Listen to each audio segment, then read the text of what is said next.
Welcome to the current affairs hybrid audio book series. इस series में हम Vision IAS monthly magazine से UPSC के लिए सबसे इंपॉर्टेंट करंट डेवलपमेंट्स को कवर करेंगे। You are watching UPSC civil 360। Just plug in and stay UPSC ready. Today we are going to discuss environment. इस टॉपिक का समरी नोट्स के लिए हमारा टेलीग्राम चैनल ज्वाइन करें, लिंक डिस्क्रिप्शन में है।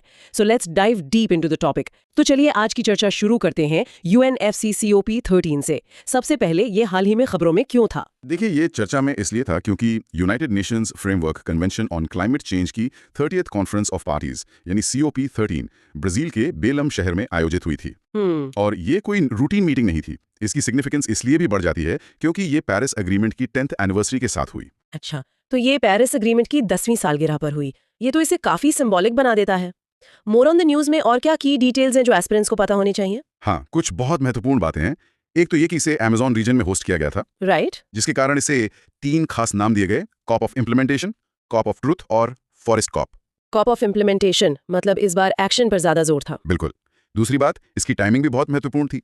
ये अपडेटेड NDCs मतलब नेशनली डिटरमाइंड कॉन्ट्रीब्यूशंस 3.0 जमा करने की जो 2025 की डेडलाइन है उसके साथ अलाइन करती थी। तो देशों पर एक तरह का दबाव था। एग्जैक्टली। और समिट का जो मुख्य आउटकम डॉक्यूमेंट है उसे बेलेम पैकेज कहा गया, जिसे 19 पार्टीज ने अडॉप्ट किया। ओके। और एक छोटी सी डिटेल और, UNFCCC के COP 30 के अलावा 2 और पैरेलल मीटिंग्स भी हुई। क्योतो प्रोटोकॉल के लिए CMP20 और पेरिस एग्रीमेंट के लिए CMS7। Okay, let's unpack this. इस कॉप में कई बड़े प्लेटफॉर्म्स और इनिशिएटिव्स लॉन्च हुए। सबसे पहले बात करते हैं बेले मिशन टू 1.5 डिग्री सेल्सियस की। ये क्या है? ये एक एक्शन ओरिएंटेड प्लेटफॉर्म है। इसे COP 29, COP 31 ट्राई का मतलब UAE, अजरबैजान और ब्राजील, इनके तहत शुरू किया गया है। तो इसका फोकस क्या है? इसका मुख्य फोकस मिटिगेशन, एडेप्टेशन और इन्वेस्टमेंट पर है। असल में इसका उद्देश्य है 1.5 डिग्री सेल्सियस पाथवे को मतलब क्रेडिबल बनाए रखना। और वो कैसे होगा? उसके लिए ग्रेड्स, फाइनेंस और टेक्नोलॉजी जैसी जो इनेबलिंग कंडीशंस हैं उन्हें तैयार किया जाएगा। Next on the list is the global implementation accelerator और GIA। इसका क्या मकसद है? GIA एक वॉलंटरी इनिशिएटिव है। इसे COP 30 और COP 31 प्रेसिडेंसीज ने लॉन्च किया। इसका काम NDCs और नेशनल एडेप्टेशन प्लान्स यानी NAPS के इम्प्लीमेंटेशन को सपोर्ट करना है। मतलब कमिटमेंट्स और एग्जीक्यूशन के बीच का जो गैप है उसे भरना। हाँ। फिर है NAPS इम्प्लीमेंटेशन अलायंस। इसके बारे में बताएं। हाँ, ये COP 30 एक्शन एजेंडा के तहत एक नया प्लान टू एक्सेलरेट सॉल्यूशंस यानी पास है। तो ये जिया से कैसे अलग है? ये नेशनल एडेप्टेशन प्लान्स के एग्जीक्यूशन पर और पब्लिक प्राइवेट फाइनेंस को मोबिलाइज करने पर सपोर्ट करता है। इसे United Nations Development Programme, Italy, Germany, NAP global network और NDC पार्टनरशिप ने मिलकर लॉन्च किया है। Here's where it gets really interesting. एक tropical forest forever facility TFF भी है। ये काफी बड़ा इनिशिएटिव लगता है। बिल्कुल, ये COP 30 का फ्लैगशिप फॉरेस्ट इनिशिएटिव है। इसके तहत $125 बिलियन का एक tropical forest investment fund TFIF बनाने का प्रपोजल है। $125 बिलियन? हाँ, और ये फंड देशों को ट्रॉपिकल फॉरेस्ट को मेंटेन और एक्सपैंड करने के लिए पे करेगा। अच्छा। इसमें एक खास इक्विटी फीचर भी है। पेमेंट्स का कम से कम 20% हिस्सा indigenous peoples and local communities मतलब IPLCs को दिया जाएगा। ये तो बहुत जरूरी है। इसमें ब्राजील, इंडोनेशिया, DRC, चाइना जैसे देश पार्टिसिपेंट्स हैं और इंडिया एक ऑब्जर्वर है। वर्ल्ड बैंक इसका ट्रस्टी और इंटरिम होस्ट है। What's fascinating here is इसका सिग्निफिकेंस। हाँ, इसका सिग्निफिकेंस ये है कि ये फॉरेस्ट कंजर्वेशन को कार्बन मार्केट से नहीं जोड़ता, जिससे कंजर्वेशन के लिए स्टेबल और लॉन्ग टर्म इंसेंटिव्स मिलते हैं। फॉरेस्ट से ही जुड़ा एक और इनिशिएटिव है, स्केलिंग JRRED प्लस कोalition। ये क्या है? ये गवर्नमेंट्स, इन्वेस्टर्स, इंडिजिनस ग्रुप्स और सिविल सोसाइटी का एक कोalition है। इसका लक्ष्य 2030 तक हर साल 3 से 6 बिलियन डॉलर मोबिलाइज करना है ताकि ट्रॉपिकल डिफॉरेस्टेशन को रोका और रिवर्स किया जा सके। इसके मेंबर्स में UK, सिंगापुर, कोस्टा रिका, घाना, केन्या, गुआना जैसे देश शामिल हैं। अब फाइनेंस की बात करते हैं। Baku to Belem road map to 1.3 trillion. ये फिगर बहुत बड़ा है। हाँ, ये new collective quantified goal NCQG को ऑपरेशनलाइज करने का ऑफिशियल पाथवे है। तो टारगेट क्या है? इसका टारगेट 2035 तक क्लाइमेट फाइनेंस के लिए हर साल 1.3 ट्रिलियन डॉलर जुटाना है। ये COP 29 और COP 30 प्रेसिडेंसीज का जॉइंट इनिशिएटिव है। एडेप्टेशन फाइनेंस के बारे में भी कुछ हुआ। ग्लोबल साउथ की ये एक बड़ी मांग रही है। हाँ, बिल्कुल। ट्रिपलिंग ऑफ एडेप्टेशन फाइनेंस का लक्ष्य रखा गया है। टारगेट है अडेप्शन के लिए हर साल 120 बिलियन डॉलर जुटाना। ओके। ये COP 29 में अग्री किए गए 300 बिलियन पर ईयर के NCQG का हिस्सा है। ये ग्लोबल साउथ की एक लंबे समय से चली आ रही मांग के एड्रेस करता है। एडेप्टेशन से जुड़ा बाकू एडेप्टेशन रोड मैप क्या है? ये 2026 से 2028 के लिए एक वर्क प्रोग्राम है जो अगले ग्लोबल स्टॉक टेक तक चलेगा। इसका फोकस इंडिकेटर्स, मॉनिटरिंग और इम्प्लीमेंटेशन कैपेसिटी पर है। एक और टर्म है FINAI, fostering investable national implementation. इसका क्या ऑब्जेक्टिव है? इसका ऑब्जेक्टिव NAPS को इन्वेस्टेबल और इम्प्लीमेंटेशन रेडी बनाना है। इसके टारगेट्स क्या हैं? टारगेट्स हैं 2028 तक $1 ट्रिलियन की एडेप्टेशन प्रोजेक्ट पाइपलाइन तैयार करना, जिसमें 20% प्राइवेट कैपिटल हो। इससे Atlantic Council's climate resilience centre और natural resources defence council lead कर रहे हैं, और आईडीबी ग्रीन क्लाइमेट फंड इसे सपोर्ट कर रहे हैं। कार्बन मार्केट्स को लेकर भी एक कोएलिशन बना है। Open कोalition on compliance carbon markets. इसका उद्देश्य कार्बन प्राइसिंग और MRV मतलब monitoring, reporting and verification standards को हार्मोनाइज करना है। ऐसा क्यों? ताकि कार्बन मार्केट्स का फ्रेगमेंटेशन रोका जा सके। Brazil, China, EU, UK, Canada, Germany और सिंगापुर इसके मेंबर्स हैं। ग्रीन इंडस्ट्रियलाइजेशन के लिए भी कोई डिक्लेरेशन हुई? जी, Belem declaration for green industrialisation. इसका focus hard to abate industries के डिकार्बनाइजेशन और क्लाइमेट एक्शन को डेवलपमेंट के साथ अलाइन करने पर है। अच्छा, इसे 35 देशों और ऑर्गेनाइजेशंस जैसे UNDP, यूनाइडो ने इंडोर्स किया है। एनर्जी ट्रांजिशन को लेकर क्या इनिशिएटिव्स हैं? 2 मुख्य इनिशिएटिव्स हैं। एक तो है plan for expansion and resilience of power grids. ये ग्रीन ग्रिड्स इनिशिएटिव के तहत है और रिन्यूएबल्स लेड एनर्जी ट्रांजिशन को इनेबल करेगा। और दूसरा है plan to accelerate coal transitions, यानी पैक्ट, जिसे powering past coal alliance PPCA manage करेगा। सस्टेनेबल फ्यूल्स पर बिलेम 4 प्लेज भी है। इसमें इंडिया का क्या रोल है? इसका लक्ष्य 2035 तक हाइड्रोजन, बायोफ्यूल्स और ई-फ्यूल्स का इस्तेमाल 2024 के लेवल से 4 गुना मतलब क्वाड्रुपल करना है। और इंडिया? इसे इंडिया, ब्राजील, इटली और जापान ने इंडोर्स किया है। इंटरनेशनल एनर्जी एजेंसी इसकी मॉनिटरिंग एजेंसी होगी। So what does this all mean? इतने सारे इनिशिएटिव्स के बाद अब पीपल सेंट्रिक एक्शन एजेंडास पर आते हैं। इसमें क्या क्या शामिल है? इसमें कई महत्वपूर्ण प्लान्स और डिक्लेरेशंस हैं। जैसे बिलेम हेल्थ एक्शन प्लान, जो हेल्थ के लिए पहला इंटरनेशनल क्लाइमेट एडेप्टेशन प्लान है। फिर है बिलेम जेंडर एक्शन प्लान 2034 से 2034 तक, जो Lima work programme on gender को इंप्लीमेंट करता है। इंटरेस्टिंग। एक declaration on information integrity on climate change भी है।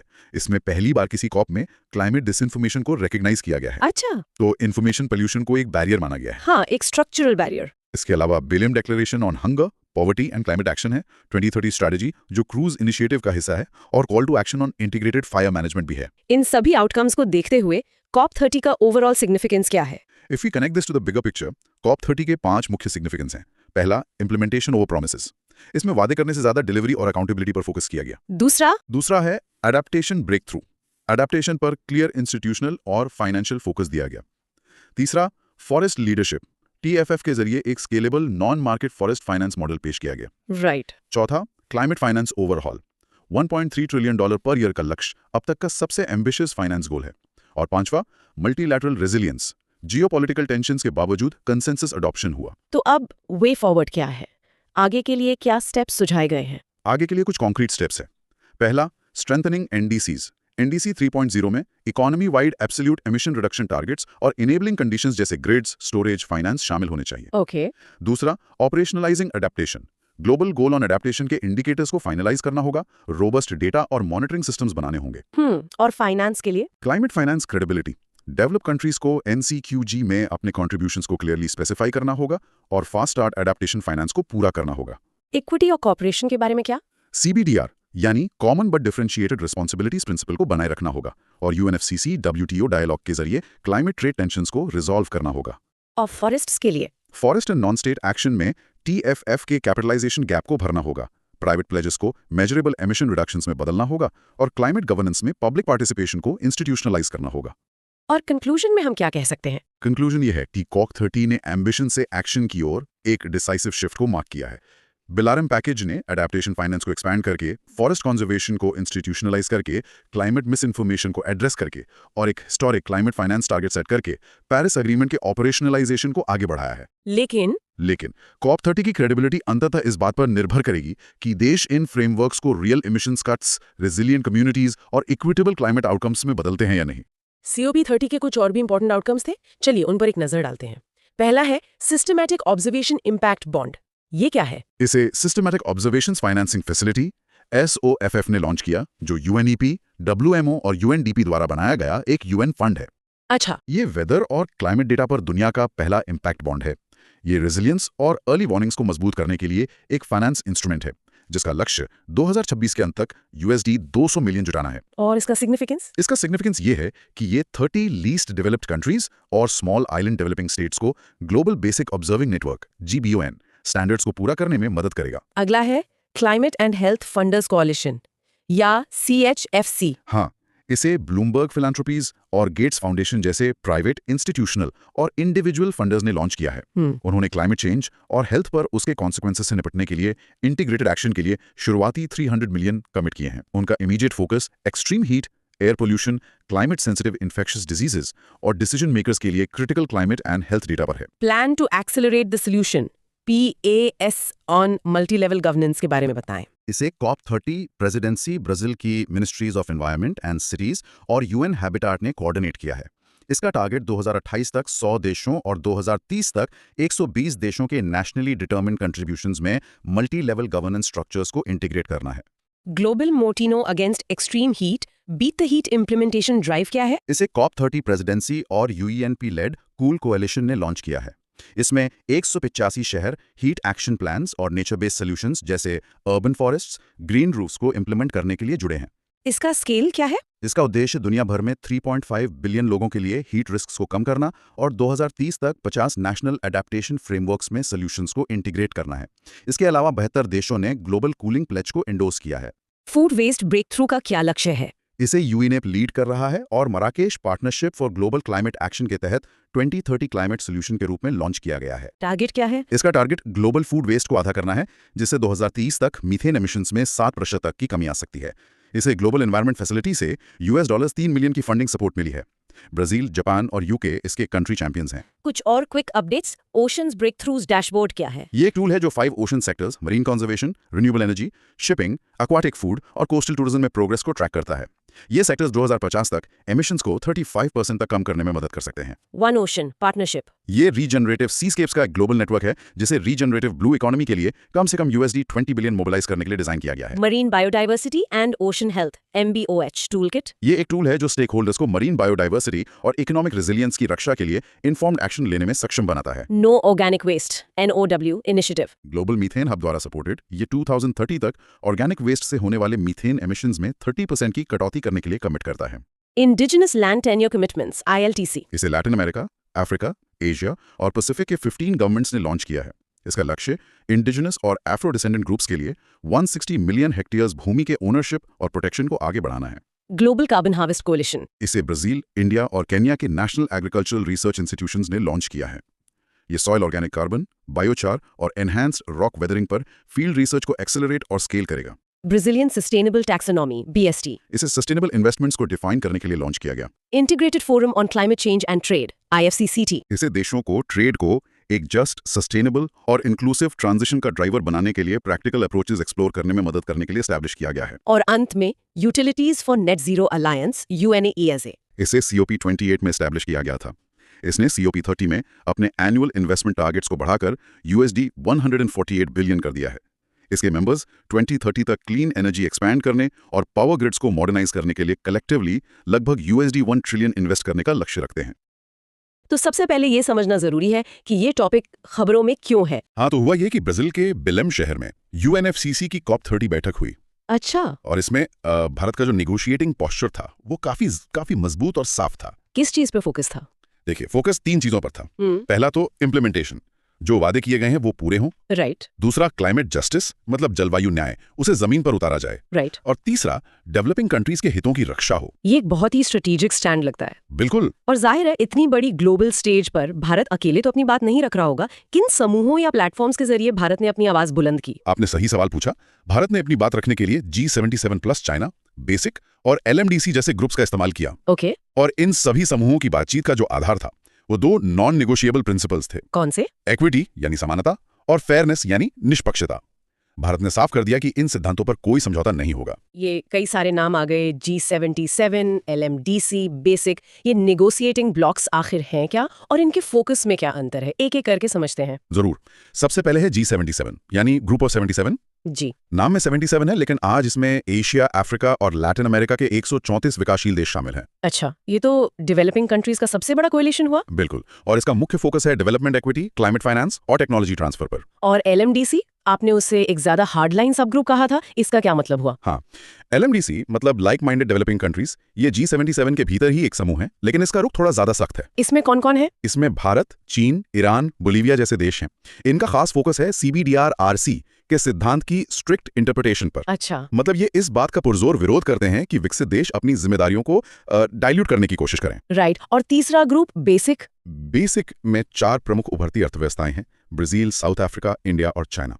ये कोalition एक तरह से डेवलप्ड और डेवलपिंग दुनिया के बीच एक ब्रिज का काम करता है। ब्रिज, लेकिन साथ ही अपने हितों की रक्षा भी करता होगा। हाँ, अपनी बात रखते हुए इक्विटी के सिद्धांत की रक्षा भी करता है। ठीक है, तो इन समूहों के जरिए भारत ने अपनी बात रखी। अब आते हैं इंडियाज पोजीशन एट COP13 के की पिलर्स पर। सबसे पहला और शायद सबसे जरूरी पिलर था इक्विटी एंड क्लाइमेट जस्टिस। हाँ, भारत ने बार बार दोहराया कि इक्विटी और common but differentiated responsibilities and respective capabilities, जिसे हम CBDRC कहते हैं। जी, CBDRC, ये ग्लोबल क्लाइमेट रिजीम की मतलब नींव है, फाउंडेशन है। CBDRC ये शब्द बार बार आता है और सुनने में काफी टेक्निकल लगता है। अगर इसे आसान भाषा में समझना हो तो इसका क्या मतलब है? इसका मतलब बहुत सीधा है। ये सिद्धांत कहता है कि जलवायु परिवर्तन से लड़ने की जिम्मेदारी सबकी है। हाँ। लेकिन जिनकी ऐतिहासिक जिम्मेदारी, हिस्टोरिकल रिस्पॉन्सिबिलिटी ज्यादा है, यानी वो देश जो पिछले 150 सालों से प्रदूषण फैला रहे हैं, उनकी जिम्मेदारी भी बड़ी है। और उनके पास इसे ठीक करने की क्षमता भी ज्यादा है। बिल्कुल, इसीलिए उन्हें ज्यादा करना चाहिए। यानी जिसने ज्यादा समस्या पैदा की है वो समाधान के लिए भी ज्यादा योगदान दे। बहुत साफ बात है। तो इस सिद्धांत को लेकर भारत ने क्या चेतावनी दी? भारत ने 2 बातों के खिलाफ चेतावनी दी। पहला, मिटिगेशन बर्डन्स को उन देशों पर शिफ्ट करना जिनकी हिस्टोरिकल रिस्पॉन्सिबिलिटी सबसे कम है।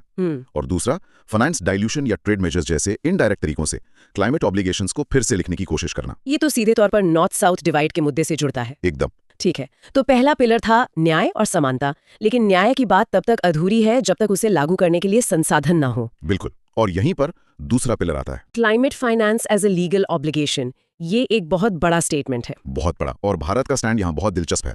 उसने पेरिस एग्रीमेंट के आर्टिकल 9.1 पर जोर दिया। क्या कहता है ये आर्टिकल? इसके अनुसार क्लाइमेट फाइनेंस विकसित देशों के लिए एक कानूनी बाध्यता है, अ लीगल ऑब्लिगेशन, कोई स्वैच्छिक सहायता या क्या कहते हैं वॉलंटरी असिस्टेंस नहीं है। मतलब आप ये कह रही हैं कि विकासशील देश अपना हक मांग रहे हैं, भीख नहीं। एग्जैक्टली। भारत का तर्क है कि फाइनेंस की कमी ही डेवलपिंग कंट्रीज के रास्ते में हायर एम्बिशन की सबसे बड़ी बाधा है। तो भारत ने क्या मांग रखी? 2 बड़ी मांगे रखी। एक, क्लाइमेट फाइनेंस की एक स्पष्ट और यूनिवर्सली एक्सेप्टेड डेफिनेशन हो ताकि कोई हेरफेर ना हो सके। ठीक है। और दूसरा, लोन हैवी फाइनेंसिंग और पुरानी ऑफिशियल डेवलपमेंट असिस्टेंस यानी ODA को ही नया नाम देकर दिखाने वाली अकाउंटिंग से बचा जाए। जब बात फाइनेंस की हो रही है तो इसका इस्तेमाल कहाँ होना है ये भी जरूरी है। और इससे हम अगले पिलर पर आते हैं, adaptation and the global goal on adaptation यानी GGA। भारत ने जोर देकर कहा कि COP30 को कॉप ऑफ एडेप्टेशन होना चाहिए। Corp of adaptation? जी, मतलब फोकस सिर्फ उत्सर्जन कम करने, मिटिगेशन पर नहीं, बल्कि जलवायु परिवर्तन के प्रभावों से बचने, एडेप्टेशन पर भी हो। भारत ने ग्लोबल गोल ऑन एडेप्टेशन पर हुई प्रोग्रेस का स्वागत किया और एक मिनिमम ग्लोबल इंडिकेटर पैकेज को भी सपोर्ट किया। लेकिन इसमें फ्लेक्सिबिलिटी की भी बात की होगी। हाँ, साथ ही ये भी कहा कि हर देश के हालात, क्षमताएं और जरूरतें अलग हैं, इसलिए फ्लेक्सिबिलिटी भी होनी चाहिए। ये एक जरूरी पॉइंट है। अक्सर एडेप्टेशन को मिटिगेशन के मुकाबले कम तवज्जो दी जाती है। बिल्कुल, और यही भारत ने कहा, ग्लोबल साउथ के लिए एडेप्टेशन कोई सेकेंडरी एजेंडा नहीं है, ये एक सर्वाइवल प्रायोरिटी है। लोगों की जान और आजीविका बचाने का सवाल है। सीधा सवाल है। एडेप्टेशन की बात लोगों को बचाने से जुड़ी है और यहीं से चौथा पिलर जस्ट ट्रांजिशन मैकेनिज्म भी जुड़ता है। इसका क्या मतलब है? देखिए, जस्ट ट्रांजिशन मैकेनिज्म की स्थापना को एक बड़े इक्विटी माइलस्टोन के तौर पर देखा गया। ओके। भारत ने इस पर इंसिस्ट किया कि जब हम कोयले जैसी चीजों से हटकर ग्रीन एनर्जी की तरफ जाएं, तो ये ट्रांजिशन लोगों को ध्यान में रखकर पीपल सेंट्रिक होना चाहिए, सिर्फ कागजों पर न रह जाए। हाँ, ये सिर्फ डायलॉग प्लेटफॉर्म्स तक सीमित न रहे, बल्कि इसके लिए इंस्टीट्यूशनल अरेंजमेंट्स बनाए जाएं। यानी इस ट्रांजिशन की वजह से किसी की नौकरी न जाए, किसी गरीब के घर का चूल्हा न बुझे और विकासशील देशों के विकास का रास्ता न रुके। आपने एकदम सही समझा। इसमें वर्कर्स, एनर्जी पुअर पॉपुलेशंस और डेवलपिंग कंट्रीज के विकास के रास्तों की चिंताओं को प्रमुखता दी गई। अब आते हैं एक ऐसे पिलर पर जहां अक्सर टकराव देखने को मिलता है, pillar 5, mitigation and net zero responsibilities. यहाँ भारत का रुख बहुत मुखर रहा है। हाँ, और बहुत दृढ़ भी। भारत ने साफ कहा कि डेवलप्ड कंट्रीज को नेट जीरो तक जल्दी पहुंचना चाहिए। कितना जल्दी? आदर्श रूप से 2050 से भी पहले। ऐसा करने से ही डेवलपिंग कंट्रीज के विकास के लिए जरूरी इक्विटेबल कार्बन स्पेस बचेगा। इसे ऐसे समझ सकते हैं कि ग्लोबल कार्बन बजट है जिसका ज्यादातर हिस्सा डेवलप्ड कंट्रीज पहले ही इस्तेमाल कर चुके हैं। बिल्कुल। अब भारत कह रहा है कि बचा हुआ हिस्सा विकासशील देशों के हिस्से में आना चाहिए। एकदम सही। और भारत ने यह भी मांग की कि developed countries negative emissions technologies में ज्यादा इन्वेस्टमेंट करें और डेवलपिंग कंट्रीज पर उनके ग्रोथ ट्रेजेक्टरीज को लेकर समय से पहले दबाव डालना बंद करें। ये सीधे तौर पर कार्बन बजट और हिस्टोरिकल रिस्पॉन्सिबिलिटी के कॉन्सेप्ट से जुड़ा है। जी। अगला पिलर है unilateral trade restrictive climate measures. ये एक बहुत ही विवादास्पद विषय है, खासकर यूरोप के कार्बन बॉर्डर टैक्स के संदर्भ में। सही कहा आपने। भारत में क्लाइमेट एक्शन के नाम पर लिए गए एक तरफा व्यापारिक प्रतिबंधों, यूनिलैटरल ट्रेड मेजर्स का कड़ा विरोध किया। भारत का तर्क क्या था? तर्क ये था कि ऐसे उपाय असल में डिस्गाइज्ड प्रोटेक्शनिज्म है, यानी संरक्षणवाद का एक छिपा रूप। ये आपसी विश्वास और मल्टीलैटरल कोऑपरेशन को कमजोर करते हैं। ये सीधे तौर पर उन कार्बन बॉर्डर टैक्सेस का रेफरेंस था जिनमें इक्विटी का कोई ध्यान नहीं रखा गया है। तो ये सिर्फ पर्यावरण का मुद्दा नहीं बल्कि एक बड़ा व्यापार और अंतर्राष्ट्रीय संबंधों का मुद्दा भी बन गया है। निश्चित रूप से, और इसीलिए ये WTO क्लाइमेट इंटरफेस और ट्रेड जस्टिस के लिहाज से बहुत महत्वपूर्ण है। ठीक है, अब अगले पिलर पर चलते हैं, टेक्नोलॉजी ट्रांसफर एंड एक्सेस। यहाँ भारत का मानना है technology access is a right not a bargaining tool. Technology तक पहुंच एक अधिकार है, कोई सौदेबाजी का जरिया नहीं। बिल्कुल। इस बात पर जोर दिया गया कि इंटेलेक्चुअल प्रॉपर्टी राइट्स IPRS, बाजार की बाधाएं और एक्सपोर्ट कंट्रोल्स क्लाइमेट टेक्नोलॉजी को फैलने से नहीं रोकने चाहिए। और आखिरी pillar, multilateralism and climate diplomacy. अंत में भारत ने मल्टीलैटरलिज्म और सहकारी जलवायु कार्रवाई के प्रति अपनी प्रतिबद्धता दोहराई। अच्छा, और भारत ने ब्राजीलियन प्रेसिडेंसी की म्यूटीरो की भावना की भी प्रशंसा की। म्यूटीरो, इसका क्या मतलब है? इसका अर्थ है कलेक्टिव एफर्ट, इंक्लूजन और एम्बिशन और इक्विटी के बीच एक संतुलन बनाना। तो अगर हम इन सभी पिलर्स को एक साथ देखें तो भारत के COP30 रुख का ओवरऑल असेसमेंट क्या है? भारत ने खुद को ग्लोबल स्टेज पर कैसे पोजीशन किया? बहुत अच्छा सवाल है। भारत ने खुद को 3 रूपों में पोजीशन किया: क्लाइमेट इक्विटी का एक गार्डियन, इंप्लीमेंटेशन रियलिज्म की एक आवाज, और डेवलपिंग कंट्रीज के बीच एक ब्रिज बिल्डर। सबसे बड़ी बात क्या रही? सबसे बड़ी बात यह है कि भारत ने पूरी बहस को कौन क्या वादा करता है से बदलकर कौन वादे पूरे करता है, कैसे करता है और किसकी मदद से करता है की ओर मोड़ दिया। तो इस पहले हिस्से का कंक्लूजन क्या निकलता है? कंक्लूजन यह है कि COP30 में भारत का रुख एक जस्टिस फर्स्ट क्लाइमेट फ्रेमवर्क को मजबूत करता है। यह इस बात पर जोर देता है कि फाइनेंस, टेक्नोलॉजी और इक्विटी के बिना एम्बिशन न तो विश्वसनीय है और न ही टिकाऊ। Adaptation, legal climate finance obligations और पीपल सेंट्रिक ट्रांजिशंस को आगे रखकर भारत ने ग्लोबल क्लाइमेट गवर्नेंस को फेयरनेस, मल्टीलैटरलिज्म और डेवलपमेंटल रियलिज्म में फिर से स्थापित करने की कोशिश की है। ये एक बहुत ही व्यापक विश्लेषण था। जी। अब हम अपनी चर्चा के दूसरे और उतने ही महत्वपूर्ण हिस्से पर आते हैं, क्लाइमेट फाइनेंस। ये हाल ही में खबरों में क्यों था? ये इसलिए खबरों में था क्योंकि भारत ने 12 अन्य विकासशील देशों और African island states climate commission AISCC के साथ मिलकर कंट्री और regional platforms for climate and nature finance develop करने की योजना की घोषणा की। ये तो एक बहुत बड़ा कदम है। हाँ, और इसकी घोषणा ब्राजील के बेलम में COP30 में की गई। इसमें Cambodia, Colombia, Nigeria, South Africa जैसे देश भी शामिल हैं। ये कंट्री प्लेटफॉर्म्स हैं क्या? ये शब्द सुनने में नया लग रहा है। देखिए, ये कंट्री ड्रिवन स्ट्रेटेजिक मैकेनिज्म्स हैं। अच्छा। इनका काम है किसी देश की नेशनल क्लाइमेट प्रायोरिटीज को प्रोग्रामेटिक इन्वेस्टमेंट पाइपलाइंस में बदलना। सरल भाषा में इसका क्या मतलब हुआ? सरल भाषा में कहें तो ये fragmented project by project financing की जगह एक coordinated long term investment approach लाता है। ये पब्लिक, प्राइवेट, इंटरनेशनल और डोमेस्टिक फाइनेंस सभी को देश के लक्ष्यों के साथ अलाइन करता है। और इन प्लेटफॉर्म्स को फंडिंग कहाँ से मिल रही है? इन्हें ग्रीन क्लाइमेट फंड यानी GCF के रेडीनेस प्रोग्राम के तहत सपोर्ट किया जा रहा है। GCF? जी, ये GCF डेवलपिंग कंट्रीज के लिए सबसे बड़ी क्लाइमेट कैपेसिटी बिल्डिंग फैसिलिटी है। GCF पहले से ही ब्राजील कंट्री प्लेटफॉर्म और कैरिबियन रीजनल प्लेटफॉर्म को सपोर्ट कर रहा है। बात GCF की हुई है तो जरा इसके बारे में भी बता दीजिए। ये कब बना और इसका मुख्य काम क्या है? जरूर। ग्रीन क्लाइमेट फंड की स्थापना 2010 में कैनकून एग्रीमेंट्स COP16 के तहत हुई थी। ओके। ये UNFCCC और पेरिस एग्रीमेंट दोनों का फाइनेंशियल मैकेनिज्म है। और इसका मुख्य उद्देश्य? इसका मुख्य उद्देश्य डेवलपिंग कंट्रीज को लो एमिशन और क्लाइमेट रेजिलिएंट रास्ते पर जाने में मदद करना है। और इसका इन्वेस्टमेंट मैंडेट? वो भी बहुत साफ है, 50% पैसा मिटिगेशन के लिए और 50% एडेप्टेशन के लिए। ये सब सुनने में तो बहुत अच्छा लगता है, लेकिन हम सब जानते हैं कि क्लाइमेट फाइनेंस से जुड़े मुद्दे बहुत ज्यादा है। एक तरह से ये सबसे बड़ी चुनौती है। बिल्कुल, कई गंभीर मुद्दे हैं। पहला है एम्बिशन विदाउट गारंटी डिलीवरी। मतलब वादे बड़े पर डिलीवरी की गारंटी नहीं। हाँ, विकासशील देशों को सालाना लगभग $1.3 ट्रिलियन चाहिए, लेकिन COP29 में जो न्यू कलेक्टिव क्वांटिफाइड गोल NCQ जीते हुआ वो सिर्फ $300 बिलियन प्रति वर्ष का है। और वो भी पक्का नहीं है। नहीं, वो भी वॉलंटरी प्लेजेस और अनिश्चित प्राइवेट कैपिटल पर बहुत ज्यादा निर्भर है। दूसरा मुद्दा एक्सेस का भी है। क्या गरीब देशों को ये पैसा आसानी से मिल पाता है? यही दूसरा बड़ा मुद्दा है, कंसेशनैलिटी एंड एक्सेस बैरियर्स। LDCs यानी लीस्ट डेवलप्ड कंट्रीज और SIDS small island developing states को बहुत जटिल प्रक्रियाओं और सीमित संस्थागत क्षमता का सामना करना पड़ता है। और ब्लेंडेड फाइनेंस से भी दिक्कतें होती हैं। हाँ, ब्लेंडेड फाइनेंस अक्सर उनका कर्ज का बोझ बढ़ा देता है और ग्रांट कंपोनेंट को कम कर देता है, खासकर एडेप्टेशन और लॉस एंड डैमेज के लिए। और प्राइवेट फाइनेंस का क्या रोल है? उस पर भी बहुत जोर दिया जाता है। और यही तीसरा मुद्दा है, over reliance on private finance. Private capital को कहाँ ज्यादा मुनाफा दिखता है? उन्हें मिटिगेशन प्रोजेक्ट्स जैसे कि रिन्यूएबल्स में ज्यादा मुनाफा दिखता है, इसलिए वो वहीं पैसा लगाते हैं। लेकिन एडेप्टेशन, लॉस एंड डैमेज और कम्युनिटी रेजिलियंस जैसे क्षेत्रों को निगलेक्ट करते हैं, जिन्हें पब्लिक और ग्रांट बेस्ड फाइनेंस की सख्त जरूरत है। एक बात मैंने और सुनी है कि GCF जैसे फंड्स में पैसा तो है पर वो बच नहीं पा रहा। इसमें कितनी सच्चाई है? ये चौथा और बहुत गंभीर मुद्दा है, अनस्पेंट फंड्स एंड डिसबर्सल बॉटलनेक्स। अच्छा, GCF ने 134 देशों में $19 बिलियन से ज्यादा कमिट किया है, लेकिन अब तक केवल लगभग 40% ही डिसबर्स हुआ है। सिर्फ 40%? जी, और विकासशील देश इसके कड़े नियमों और लंबी अप्रूवल प्रोसेस की आलोचना करते हैं। और क्या इसमें ट्रांसपेरेंसी की भी कमी है? साथ ही मौजूदा ओडिया यानी विकास सहायता को ही क्लाइमेट फाइनेंस का लेबल लगाकर दिखा दिया जाता है। मोबिलाइज्ड प्राइवेट फाइनेंस की परिभाषा पर भी कोई क्लैरिटी नहीं है। तो इतने सारे मुद्दे हैं, एक और चिंता 2035 प्रॉब्लम की है। ये क्या है? ये छठा मुद्दा है। इसका मतलब है कि बड़े फाइनेंस स्केल-अप्स को 2035 तक टाल दिया गया है। मतलब अभी नहीं, बाद में देखेंगे। हाँ, ये राजनीतिक रूप से तो सुविधाजनक है, लेकिन पर्यावरण के लिहाज से बहुत खतरनाक है। हम इतना इंतजार नहीं कर सकते। इन सब मुद्दों के पीछे जो एथिकल व्यू पॉइंट्स है वो क्या है? अगर हम इसे बड़ी तस्वीर में देखें तो 3 मुख्य नॉर्मेटिव व्यू पॉइंट्स हैं। पहला, हिस्टोरिकल रिस्पॉन्सिबिलिटी।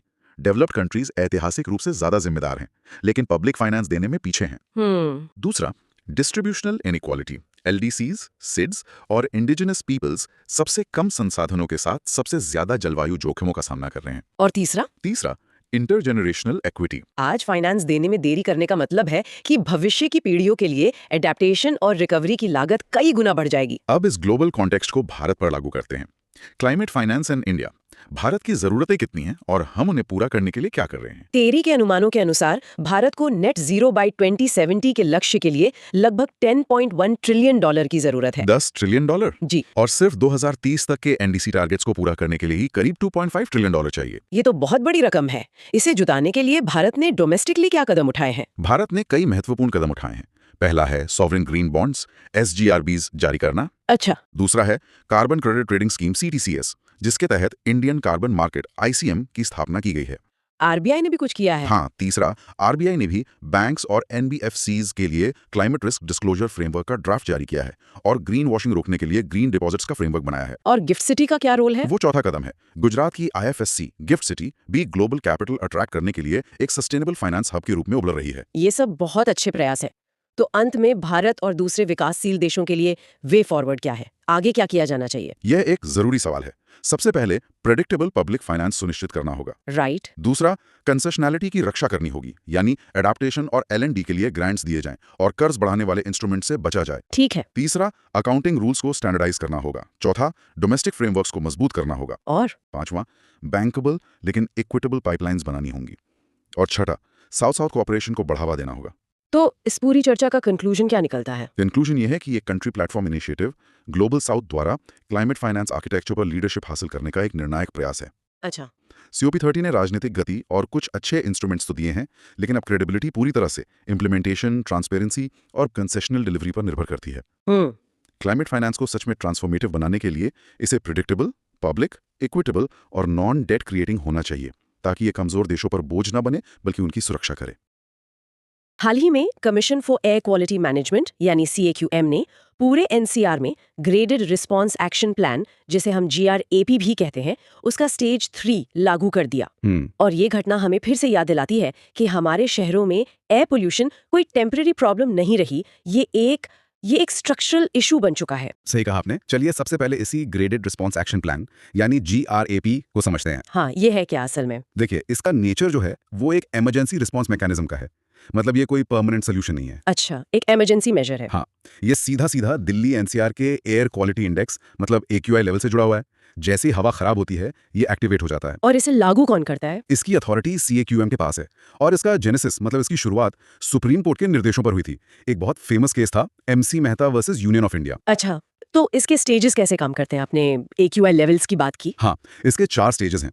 स्टेज 1 तब लगता है जब AQI 201 से 300 के बीच हो, जिसे पुअर कहते हैं। ओके। स्टेज 2 301 से 400 यानी वेरी पुअर।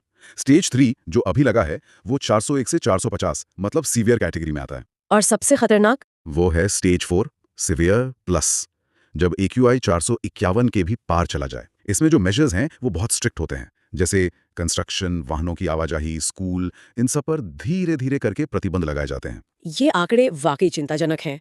और अगर हम इंडिया स्पेसिफिक डेटा देखें तो IQAir world air quality report 2024-25 कुछ और भी चौंकाने वाली बातें बताती है। जी, जैसे कि रिपोर्ट के मुताबिक भारत दुनिया का 5th सबसे प्रदूषित देश है और दुनिया के 20 सबसे प्रदूषित शहरों में से 13 भारत में हैं। 13 शहर, ये तो बहुत बड़ा नंबर है। हाँ, सबसे प्रदूषित शहर बार्नीहाट है जो आसाम मेघालय बॉर्डर पर है। और दिल्ली लगातार छठे साल दुनिया की सबसे प्रदूषित नेशनल कैपिटल बनी हुई है।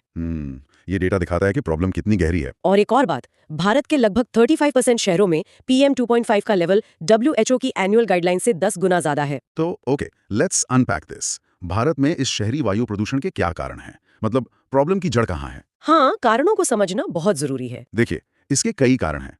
सबसे पहले तो हैं मीटियोरोलॉजिकल फैक्टर्स, मतलब मौसम से जुड़े कारण। जैसे सर्दियों में ये समस्या बढ़ जाती है। बिल्कुल, सर्दियों में एक चीज होती है टेम्परेचर इन्वर्जन, और हवा की स्पीड भी कम होती है। इससे होता यह है कि सारे पोल्यूटेंट सतह के पास ही एक तरह से ट्रैप हो जाते हैं। खासकर दिल्ली NCR में ये बहुत होता है। अच्छा, और गर्मियों में?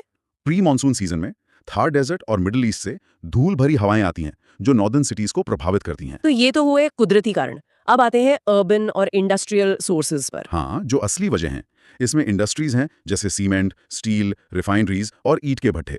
आप मुंबई का कैम्बूर इंडस्ट्रियल बेल्ट देख लीजिए। और गाड़ियां, उनका तो बहुत बड़ा रोल होगा। बहुत बड़ा। व्हीकल्स की संख्या इतनी तेजी से बढ़ी है, दिल्ली की ही बात करें तो 2005 से अब तक व्हीकल पॉपुलेशन दुगनी से भी ज्यादा हो गई है। और फिर है construction and demolition waste. Gurugram, Noida जैसे शहरों में बड़े पैमाने पर एक्सपेंशन हो रहा है, जिससे बहुत धूल उड़ती है। शहरों के डिजाइन में भी तो कुछ खामियां होंगी। हाँ, बिल्कुल। उसे कहते हैं अर्बन डिजाइन फैक्टर्स, जैसे स्ट्रीट कैनियन इफेक्ट। ये क्या होता है? ऊंची इमारतों वाली जो संकरी सड़कें होती हैं, वो हवा की नेचुरल मूवमेंट को रोक देती हैं। और दूसरा, हमने ग्रीन और ब्लू स्पेसेस, मतलब पार्क्स, तालाब, इनको खत्म कर दिया है, जो नेचुरल पोल्यूटेंट अब्जॉर्बर्स का काम करते थे। और एक फैक्टर जो अक्सर डिस्कस होता है, ट्रांसबाउंडरी पोल्यूशन। हाँ, ये बहुत क्रिटिकल पॉइंट है। पंजाब, हरियाणा और पश्चिमी यूपी में जो पराली चलाई जाती है, उसका सीधा असर दिल्ली की हवा पर पड़ता है। मतलब प्रदूषण किसी एक शहर या राज्य की सीमा में नहीं बंधा है। नहीं, बिल्कुल नहीं। इंटर रीजनल ट्रांसपोर्ट भी होता है। नॉर्थ इंडिया से एरोसोल्स उड़कर चेन्नई तक की हवा की क्वालिटी को खराब करते हैं। इसके अलावा भी कोई सोर्सेज हैं? हाँ, कुछ और भी हैं, जैसे ग्राउंड लेवल ओजोन, जो गाड़ियों और उद्योगों से निकलने वाले NOx और VOCs से सूरज की रोशनी में बनता है। फिर त्योहारों के दौरान पटाखे और खुले में कचरा जलाना। गाजीपुर, भालसवा, ओखला के लैंडफिल्स इसके बड़े उदाहरण हैं। So what is this all mean? इस जहरीली हवा का असर क्या हो रहा है? इम्पैक्ट्स बहुत बहुत सीरियस हैं।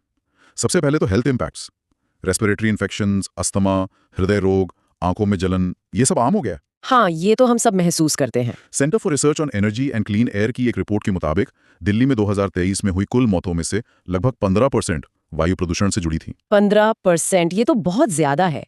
और पर्यावरण पर क्या असर होता है? एनवायरमेंटल इम्पैक्ट्स भी गहरे हैं। ब्लैक कार्बन और ओजोन जो हैं, वो powerful short lived climate pollutants हैं, मतलब ये क्लाइमेट चेंज को भी बढ़ाते हैं। फिर एसिड रेन है, जो SO2 और NOx से होती है, और ये फसलों, मिट्टी, जंगलों और हमारी ऐतिहासिक इमारतों को नुकसान पहुंचाती है। जैसे ताजमहल का पीला पड़ना। बिल्कुल, ताजमहल का पीला पड़ना और उसका क्षरण इसका सबसे बड़ा उदाहरण है। और इसका हमारी इकोनॉमी पर क्या असर पड़ रहा है? इकोनॉमिक इम्पैक्ट्स भी चौंकाने वाले हैं। Lancet countdown on health and climate change 2025 की रिपोर्ट कहती है कि भारत ने वायु प्रदूषण के कारण 2022 में अपनी GDP का लगभग 9.5% खो दिया। 9.5% ऑफ GDP, ये तो एक बहुत बड़ी कीमत है जो हम चुका रहे हैं। हाँ, और फिर है सोशल इम्पैक्ट्स। स्कूल बंद हो जाते हैं, काम में बाधा आती है, विजिबिलिटी कम हो जाती है, और इसका सबसे ज्यादा बोझ बच्चों, बुजुर्गों, आउटडोर वर्कर्स और शहरी गरीबों पर पड़ता है। ये तो एक मल्टी डायमेंशनल क्राइसिस है। तो आप देखते हैं कि इससे निपटने के लिए अब तक क्या कदम उठाए गए हैं। हाँ, एफर्ट्स तो हुए हैं। नेशनल लेवल प्रोग्राम्स की बात करें तो सबसे पहले आता है नेशनल क्लीन एयर प्रोग्राम या NSAP। इसका लक्ष्य क्या है? इसका लक्ष्य है 2026 तक PM लेवल्स में 40% की कमी लाना। ये 131 नॉन अटेनमेंट शहरों को कवर करता है। फिर दिल्ली NCR के लिए GRAP है, जो एक इमरजेंसी उपाय है, और CAQM एक्ट 2021 के तहत एक स्टैट्यूटरी बॉडी भी बनाई गई है। वेहिकुलर इमिशंस को कंट्रोल करने के लिए क्या किया गया है? उसके लिए BS6 ईंधन और वाहन नॉर्म्स लाए गए, जो 2020 से पूरे देश में लागू हैं। E20 इथेनॉल ब्लेंडिंग पर जोर है। दिल्ली में RFID टोलिंग और एनवायरमेंट कंपनसेशन चार्ज भी लगाया गया है। इलेक्ट्रिक मोबिलिटी पर भी काफी फोकस है। हाँ, PM E-ड्राइव, EMPS 2024 जैसी स्कीम्स हैं, और SATAT scheme compressed biogas ecosystem के लिए है। मॉनिटरिंग और डेटा के लिए क्या सिस्टम्स हैं? नेशनल AQI 2015 से चल रहा है। जो रेड कैटेगरी इंडस्ट्रीज हैं, उनमें ऑनलाइन कंटिन्यूअस एमिशन मॉनिटरिंग यानी OCEMS लगाना अनिवार्य है। और सफर पोर्टल है रियल टाइम एयर क्वालिटी और मौसम के पूर्वानुमान के लिए। वेस्ट और डस्ट मैनेजमेंट के बारे में भी कुछ नियम है? हाँ, C&D वेस्ट मैनेजमेंट रूल्स 2016 है।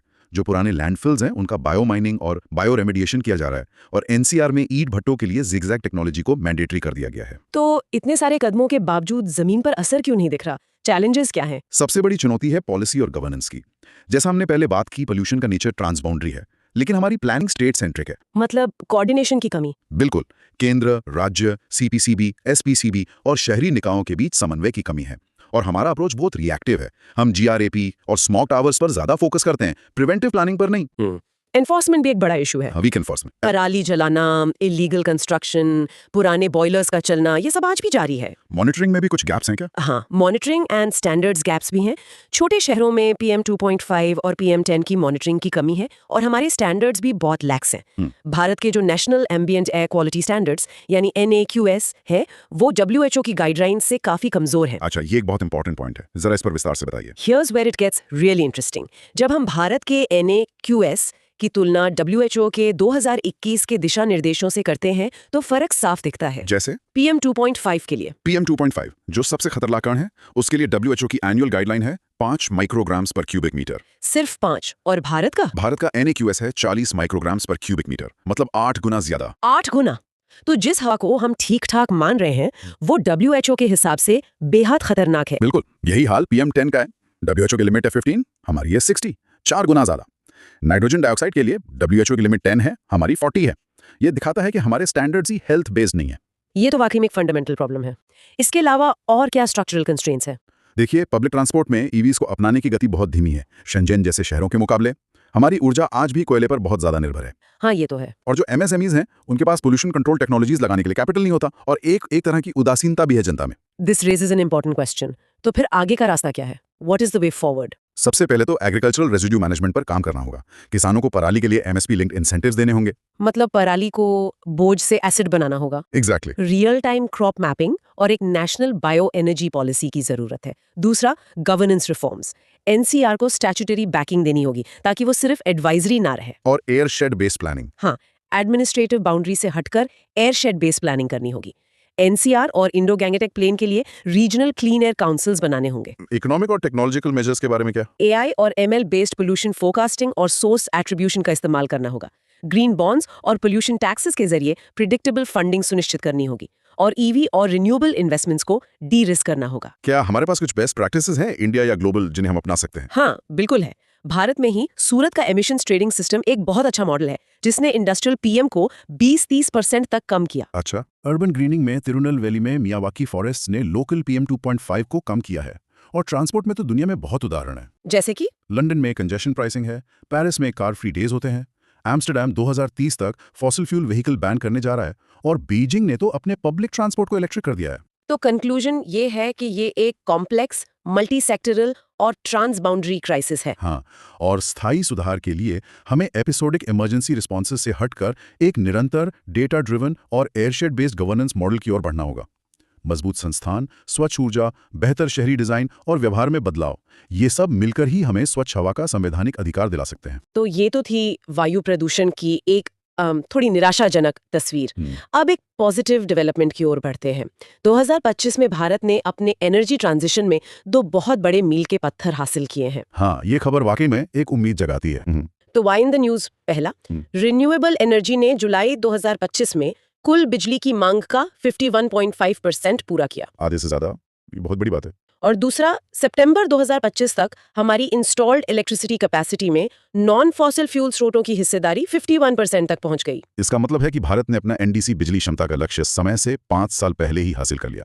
ये क्लीन एनर्जी ट्रांजिशन में भारत की ग्लोबल लीडरशिप को दिखाता है। बिल्कुल।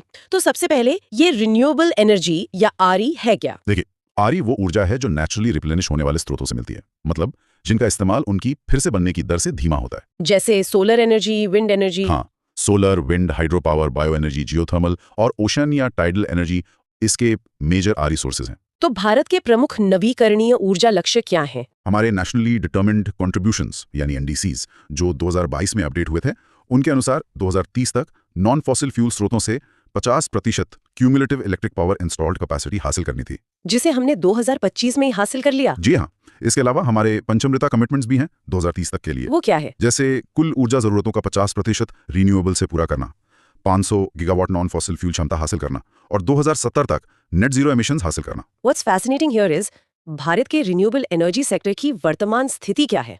कुछ नंबर्स पे नजर डालते हैं। जरूर। हमारी इंस्टॉल्ड कैपेसिटी की बात करें तो non fossil fuel electricity capacity अब 256.09 गीगावाट है। इसमें RE, लार्ज हाइड्रो और न्यूक्लियर सब शामिल हैं। और ग्लोबल रैंकिंग्स में हम कहाँ हैं? आयरिना की 2025 की रिपोर्ट के अनुसार कुल रिन्यूएबल एनर्जी इंस्टॉल्ड कैपेसिटी में हम चौथे स्थान पर हैं। सौर ऊर्जा क्षमता में तीसरे और पवन ऊर्जा क्षमता में चौथे स्थान पर हैं। और ग्रोथ ट्रेंड्स कैसे रहे हैं? ग्रोथ तो फिनोमिनल रही है। कुल आरी क्षमता 2014 से 2025 के बीच लगभग 3 गुना बढ़ी है और सौर ऊर्जा क्षमता वो तो 40 गुना बढ़ी है। 40 गुना? हाँ, एथेनॉल ब्लेंडिंग भी 2014 में 1.5% से बढ़कर 2025 में 20% हो गई है। और टॉप रिन्यूएबल एनर्जी स्टेट्स में राजस्थान, गुजरात, तमिलनाडु, कर्नाटका और महाराष्ट्र शामिल हैं। तो इस जबरदस्त ग्रोथ का महत्व क्या है? Why is it significant? इसके कई फायदे हैं। पहला, क्लाइमेट कमिटमेंट्स। ये हमारे एनडीसी और नेट जीरो लक्ष्यों को पाने में मदद करता है। और एनर्जी सिक्योरिटी? हाँ, ये इंपोर्टेड कोयला, तेल और गैस पर हमारी निर्भरता कम करता है, जिससे हमारी स्ट्रेटेजिक ऑटोनॉमी भी बढ़ती है। इकोनॉमिक गेन्स भी तो होंगे? बहुत। ये बड़े पैमाने पर डोमेस्टिक और फॉरेन इन्वेस्टमेंट को अट्रैक्ट कर रहा है। सोलर, बैटरीज, इलेक्ट्रोलाइजर्स का मैन्युफैक्चरिंग इकोसिस्टम बन रहा है और ग्रीन जॉब्स भी क्रिएट हो रही हैं। और इसका विकास पर क्या असर है? ये इंक्लूसिव और डिसेंट्रलाइज्ड डेवलपमेंट को बढ़ावा देता है। Rooftop solar, farm based solar, mini grid से ग्रामीण इलाकों में ऊर्जा की पहुंच बेहतर हो रही है और 100 टैरिफ घटकर 2-2.5 रुपए प्रति किलोवाट आवर तक आ गए, जिससे अफोर्डेबिलिटी बढ़ी है। If we connect this to the bigger picture, इस तेज ग्रोथ के पीछे के कारण क्या है? इसके पीछे कई ड्राइवर्स हैं।